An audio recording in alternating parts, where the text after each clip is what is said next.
Mom said, "Stay away from Christmas, you useless failure." That text hit while I was parked right outside their house, snow piling on the windshield trunk, full of gifts I'd wrapped myself. No call, no explanation, just a sentence that ended 20 years of obedience. So I didn't go in. I shifted into reverse, watched their porch fade in the mirror, and drove until the state line disappeared behind me. The next morning, their heating shut off. By nightfall, the internet was gone. At 9:47 p.m., she finally texted, "Please fix this." I just smiled because she had no idea what was coming next. Before I tell you everything, hit like and drop a comment telling me where you're listening from. Have you ever had to walk away from the people who made you feel small? Your stories remind me I wasn't the only one. My name is Molly Carter. I'm 33, a software consultant living in Austin, Texas. And until last Christmas, I thought being the dependable one was something to be proud of. I built my whole identity around fixing other people's messes. My family made sure of that. Every birthday, every holiday, every emergency, they called me first. Rent late, Molly will help. Phone broken, Molly will pay. I didn't complain. I told myself it was love even when it felt like obligation dressed as duty. My parents still live in Missouri in the same 2-bedroom house where my sister and I grew up. The walls smell like old pine cleaner and burnt coffee. Mom Margaret is the kind of woman who always needs an audience. Her words could slice through silk sweet to strangers sharp at home. Dad Robert used to work construction until his back gave out. After that, he spent more time complaining about pain than trying to get better. But it wasn't his body that made him cruel, it was his pride. Losing control turned him mean, and Mom learned to speak through his silence using guilt like a second language. Then there's Kayla, my little sister. She's 28, studying to be a physical therapist. Bright, funny, easy to love. The golden child, but not a bad person. If anything, she tried to survive by staying invisible. She'd tell me, "It's easier if you just let Mom win." And I did for years, because I thought peace was worth the price of swallowing my pride. I moved to Austin 6 years ago after landing a big client. I thought distance would soften things. It didn't. The phone calls kept coming, the same pattern, a few weeks of silence, then a sudden, "Hey, could you just help us with..." followed by another bill I didn't remember agreeing to pay. Gas, electric, internet, even their car insurance. I was their safety net, and they never noticed I was unraveling. Still, I kept trying. Every Christmas, I drove 14 hours north with gifts stacked in the trunk and hope packed in the glove compartment. I told myself this year will be different. It never was. There was always a comment waiting for me the second I walked in. "You look tired from Mom. Must be all that computer work from Dad." And then Kayla whispering, "Don't let it get to you." But it did, every time. Last December felt different, though. Kayla hadn't been home in a while, and we'd planned to surprise our parents together. I'd already bought everything winter clothes for Dad, a gold necklace for Mom, peppermint cake mix for Kayla. My car smelled like cinnamon and wrapping paper. I even wore the ridiculous green sweater Kayla dared me to wear, the one with embroidered Christmas lights on the sleeves. I wanted to believe it meant something, that maybe this was the year Mom would just hug me without finding something to fix. That text, "Stay away from Christmas." "You useless failure," came while I was sitting right there, engine still running. No context, no reason, just that. I stared at it thinking maybe she meant it for someone else, but I knew better. It was precise, surgical. She'd chosen every word to wound, and she succeeded. I didn't text back. I didn't knock. I just backed out of the driveway and drove until the highway swallowed the snow behind me. I didn't cry. I didn't scream. I just felt still. Like something heavy had finally stopped moving inside me. That's how I ended up at a cheap motel just past the state line, fluorescent lights buzzing, heater, wheezing a gas station sandwich sitting untouched on the nightstand. I sat there in that tiny room with my phone face down, the silence ringing in my ears, realizing I'd spent my entire adult life being useful instead of being loved. And somewhere between the hum of the heater and the flicker of the Christmas lights outside, I decided that being done wasn't weakness. It was freedom.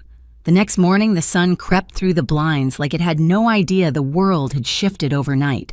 I woke up still in that green sweater, the one with the stitched bulbs that used to make me laugh. It felt heavier now, like it carried the weight of every "just help us" this once I'd ever agreed to. My phone sat silent on the nightstand. No apology, no explanation. Just the ghost of that message burned into the screen of my mind. I made coffee in the motel lobby, the kind that tastes like cardboard and survival, and opened my laptop. Habit, I guess. For years, that was how I started every morning. Log and check the client dashboard, then check my parents' bills. Their names were everywhere on auto-pay lists, linked accounts, scheduled transfers. It hit me that half my digital life belonged to people who had just told me I was a failure. That realization was quiet but brutal, like a mirror you didn't mean to look into. I stared at the heating account first. The balance blinked red, due tomorrow. Then the internet, the car insurance, the phone plan all set to pull from my checking account. I could have ignored it. I could have let it slide one more month like I always did, but something in me had cracked clean through the night before, and cracks, once they start, don't stop. They widen until everything that held you together starts to fall apart, and sometimes that's the only way to see what's underneath. So I called the bank. My voice was calm, almost polite. I need to remove myself from some linked accounts. The woman on the other end asked if I wanted to schedule it or do it immediately. Immediately, I said. She asked if I was sure. I said completely. When it was done, I sat back listening to the faint hum of the heater. I expected guilt. I expected panic. Instead, there was silence. Real silence. Not the kind that hurts, but the kind that breathes. For years, I'd mistaken being needed for being loved. Every transfer, every bill I paid was another piece of myself I mailed back to a house that never wanted me in it. That text from Mom wasn't new, it was just honest. She'd finally said what she always meant: I was only valuable when I was useful. And now I wasn't. I opened my inbox. Emails stacked like unpaid debts receipts, reminders, renewal notices. I started canceling one after another. Heating, internet, car insurance, phone plan. One by one, I watched them disappear from my dashboard until all that was left were my own accounts, my name, my life, my clean slate. By the time I finished, my coffee had gone cold. I looked out the window. Snow was melting on the motel parking lot, turning to thin rivers under the winter sun. I hadn't realized how small I'd been living, measured in deposits, in favors, and how quietly I could exist without upsetting anyone. That morning, I didn't feel small. I felt steady. My phone buzzed once, a text from Kayla. Just a photo of their living room, dark and undecorated. She canceled Christmas, she wrote, said it's your fault. I stared at the screen, not even angry, just sad. My sister didn't deserve that, but I couldn't fix it this time. I typed back, I know, just hang in there, then deleted it before sending. Old habits die hard. Later that day, I took a drive through town. The streets were lined with families hauling trees on their roofs, kids laughing, music spilling from every open cafe door. I wondered if they knew how lucky they were to have homes that didn't weaponize love, to have mothers who didn't turn kindness into currency. For the first time, I envied strangers more than I missed my own family. That night, I sat by the motel window, again laptop open, cursor blinking on a blank document. I didn't know what to write: an email to Mom, a letter to myself, a resignation notice from the family I'd been serving since birth. Instead, I typed 2 words and left them there, glowing in the dark, no more. Because that was the truth I'd finally come to understand: endings don't always explode. Sometimes they dissolve quietly, like frost on glass, slow, steady, irreversible. And as the heater groaned to life beside me, I felt the first warmth I'd felt in years, knowing I was done trying to buy my way into love. 2 days later, I sat in a diner off the interstate, the kind that smells like burnt toast and cheap syrup. My laptop was open, but I wasn't working. I just liked the illusion of control, the way the blue light made everything look cleaner than it really was. Outside, sleet hit the windows in soft rhythms.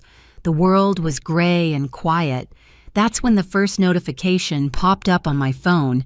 Heating payment failed. I didn't react. I just watched the screen fade back to black, like it had delivered a secret meant only for me. 10 minutes later, another Buzz internet service suspended. Then, an hour after that, car insurance lapsed. Each alert landed like a heartbeat I didn't have to feel guilty for. I hadn't hacked anything. I hadn't sabotaged them. I'd simply stepped back and the system collapsed on its own. For years, I'd been the invisible scaffolding holding that house upright. Now the beams were gone, and the weight was showing. I imagined Mom pacing the kitchen, wrapping herself in that old robe she never washed properly. Her voice sharp, blaming Dad, blaming Kayla, blaming anyone but herself. I could see it all in my head, the flickering lamp, the silence between their arguments, the cold creeping up the stairs because the furnace had gone out again. For once, none of it was my responsibility. Around noon, Kayla texted, "The power's out. Mom's freaking. She keeps saying she doesn't understand what happened." I stared at the message thumb hovering over the keyboard. Then I locked my phone and put it face down on the counter. It buzzed twice more before it went still. That night, I was back in my motel room when the final message came. 9:47 p.m. Mom, please fix this. No hello, no apology, just a command softened by desperation. I sat on the bed, the hum of the heater low and steady beside me. My phone screen glowed in the dark blue-white light, catching the edges of the room. I thought about every time she'd said those words before "fix this handle." It'd take care of it as if I were some kind of customer service line for her bad decisions. I looked at the clock again, 9:47. I remembered the smell of peppermint from the gifts still sitting in my trunk. Untouched the paper curling at the edges now. I should have been home by then, sitting in that same living room under flickering Christmas lights, pretending the hurt didn't matter. But instead, I was free. Cold, but free. I typed one word no, then I deleted it. She didn't deserve even that much. Instead, I turned off the phone, set it on the nightstand, and just sat there listening to the quiet hum of the motel heater. People think revenge is loud, dramatic, fiery something you brag about. But the best kind is silent, the kind that looks like peace to everyone else. The next morning, the motel lobby TV played a local weather report, another snowstorm sweeping through Missouri. I pictured the old house, the one I grew up in, dark, unheated, wrapped in white silence. I should have felt bad. Maybe a part of me did, but another part whispered, "This is what boundaries sound like." Later that day, I took a drive without a map. The snow turned to rain somewhere past the county line. I stopped at a rest area, watched the gray water ripple across the parking lot, and finally turned my phone back on. 32 missed calls, 12 voicemails. The first few were angry. The next one sounded scared. By the end, Mom's voice was small. "Please, Molly, we don't know what to do." I didn't listen to the rest. I just hit delete. When I stepped back into my car, the air felt clearer somehow. I turned the key and the dashboard lights blinked awake, steady, reliable mine. For the first time, I realized I didn't have to fix anyone else's mess to feel like I belonged somewhere.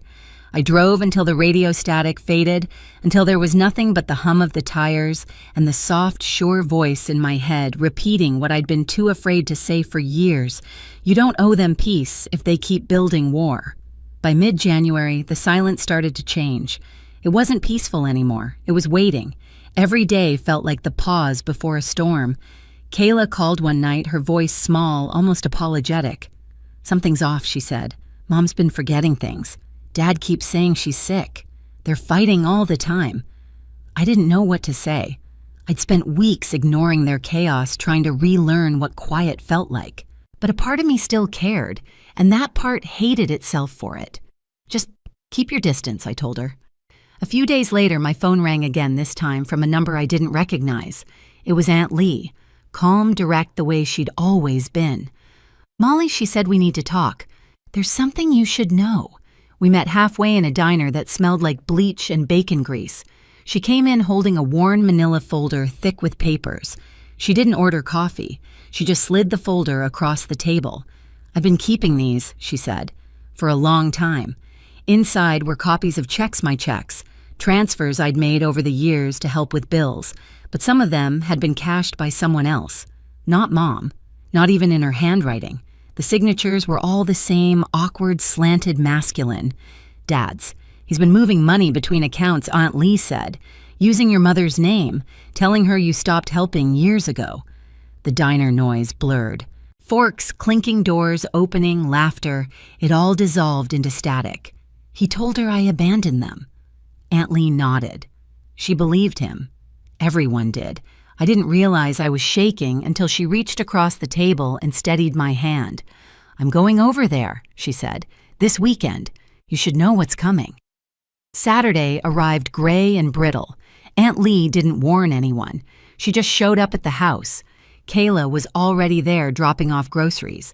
Mom answered the door in her robe, her eyes dull and distant. And Dad, he looked surprised, then angry. The kind of anger that hides behind authority. According to Kayla, Aunt Lee walked in like she owned the place, set the folder on the kitchen table and said, "We're going to talk about the money." Dad tried to dismiss her. "This isn't your business." But Lee opened the folder anyway. Receipts, bank statements, copies of texts, all of it spilling across the table like spilled wine. She had proof of every dollar he'd taken, every lie he'd told. Kayla later told me that Mom just sat there silent, watching, and then slowly her face changed. Confusion first, then horror, then something that looked a lot like grief. "Robert," she said quietly, "what did you do?" He didn't answer. He just stood up, muttering, "You don't understand." He went into the kitchen, slammed the door so hard the pictures on the wall tilted. For almost half an hour, no one spoke. Then Mom started to cry. Not loud, not dramatic, just a low, broken sound. She looked at Kayla, then at Aunt Lee. "Did Molly know?" she asked. Kayla said, "She knows now." When Aunt Lee called me that night, her voice was steady but tired. "It's done," she said. "He's gone. Your mother knows everything." I didn't speak. I just sat there on the edge of the bed watching snowflakes slide down the window pane. The motel room smelled like detergent and stillness. "Do they want me to come back?" I finally asked. Aunt Lee hesitated. "She wants to talk to you. Really talk." I imagined the scene, the old dining table, the papers still scattered, my mother sitting there in the quiet wreckage of her own denial. For a second, I almost felt sorry for her. Almost. But then I remembered the text. "Stay away from Christmas, you useless failure." The way she'd sent it without hesitation, the way it sliced me open. She hadn't written it because she was tricked. She'd written it because she'd believed it, and I couldn't unhear it. I took a deep breath. "Tell her I wish her well," I said, "but I'm not coming back." Aunt Lee sighed. "She's trying, Molly." "I know," I said softly, "but trying doesn't undo years of looking away." We said goodbye and I hung up. For a long time, I just sat there letting the quiet settle around me again. The kind that felt different now, earned, not imposed. Then my phone buzzed one last time. A text from Kayla. "He's gone. Mom's a mess. She keeps saying your name." I typed out a reply, "I'm sorry," then deleted it. Instead, I opened the motel window, let the cold air rush in and whispered to the night, "You built this, not me." Because that's what no one tells you about revenge. Sometimes the best ending isn't confrontation or forgiveness. It's the simple act of walking away and letting the truth do the damage for you. I lay back on the bed, watching the snow blur into the streetlights, and a small, tired smile crept across my face. She had no idea what was coming next, but now finally it had come. A week later, the call stopped. No more numbers I didn't recognize, no more voicemails thick with guilt or rage. Just silence. It was strange how quickly chaos could burn itself out once it ran out of fuel. I'd rented a short-term apartment by then, nothing fancy, just a one-bedroom near downtown Austin with creaky floors and sunlight that spilled across the couch every morning. The quiet felt earned, not empty. For the first time, I didn't wake up to someone needing something from me. No lists, no invoices, no crises labeled urgent. Kayla texted a few times. Short messages at first, "She's in therapy." "Dad's still gone. It's weird without him." Then one night she sent a longer one. "Mom keeps talking about you. She's different. She writes things down now instead of shouting. She said you were right, that love shouldn't hurt like that." I stared at the message until the screen dimmed. I didn't know how to feel. Relief, maybe. Or exhaustion. A few days later, an email arrived from Mom. The subject line, "Talk." Inside one sentence. "I know I failed you, but I never stopped loving you." I read it twice. Once as a daughter, Once as the woman who finally stopped bleeding for everyone else. Then I hit delete, not out of anger, just acceptance. Because love, when it's weaponized, stops being love. Kayla didn't understand. She called that weekend. She's trying Molly. She's really trying. I know, I said. Then why can't you just forgive her? I looked out my window at the city lights, soft and distant, because forgiveness isn't the same as reunion. I can wish her peace without walking back into the fire. There was a long pause. You sound cold, Kayla said quietly. Maybe I said, or maybe I finally learned what warmth really feels like. When we hung up, I sat there a long time. The heater hummed low in the background, and for a strange second, I thought about Missouri, the smell of old pine cleaner, the hum of that broken vent in my childhood room, the sound of snow tapping the glass. None of it hurt anymore. It just existed. I started running again, picked up 2 new clients, filled my apartment with plants that didn't need much care, but still managed to grow. I learned how to cook something more than instant noodles. And when people asked about my family, I stopped making excuses. I just said, we're distant. It was simple, honest, and true. One evening, as the sky bruised into orange and violet, I pulled the green Christmas sweater from the back of my closet, the one with the stitched lights. I'd kept it, though I hadn't meant to. I folded it neatly, laid it on the balcony railing, and let the wind take it. It drifted down slow, twisting once, before catching on the branches of the tree below. The tiny lights shimmered in the fading sun like they were still trying to glow. That was my last goodbye. People always imagine revenge as something grand cinematic, but mine ended quietly with no witnesses, no applause. Just peace, the kind that doesn't need to be proven. I poured myself a cup of tea, opened the window wider, and let the cool air wash over the room. Somewhere out there, I knew my family was learning how to live without me, and I was finally learning how to live without them. Sometimes silence really is the loudest revenge. It doesn't roar or announce itself. It just settles, soft, final, absolute. People like my parents think control comes from noise, the yelling, the guilt, the endless demands. But real control, I learned, is choosing not to answer. Choosing peace over permission. I don't hate them. Not anymore. Hate still ties you to the story, still makes you show up for the next chapter. I just stopped showing up. And when you stop showing up, the story ends on your terms. Now, when the holidays roll around, I don't drive north. I don't wrap gifts no one appreciates. I light a candle, make peppermint tea, and let the quiet fill every corner of my apartment. Sometimes I think about that text, "Stay away from Christmas," and realize it was the best gift she ever gave me. Because walking away wasn't cruelty. It was survival. If you've ever had to draw that line, if you've ever loved someone who only saw your worth when you were useful, then you know what I mean. You're not heartless for protecting your peace.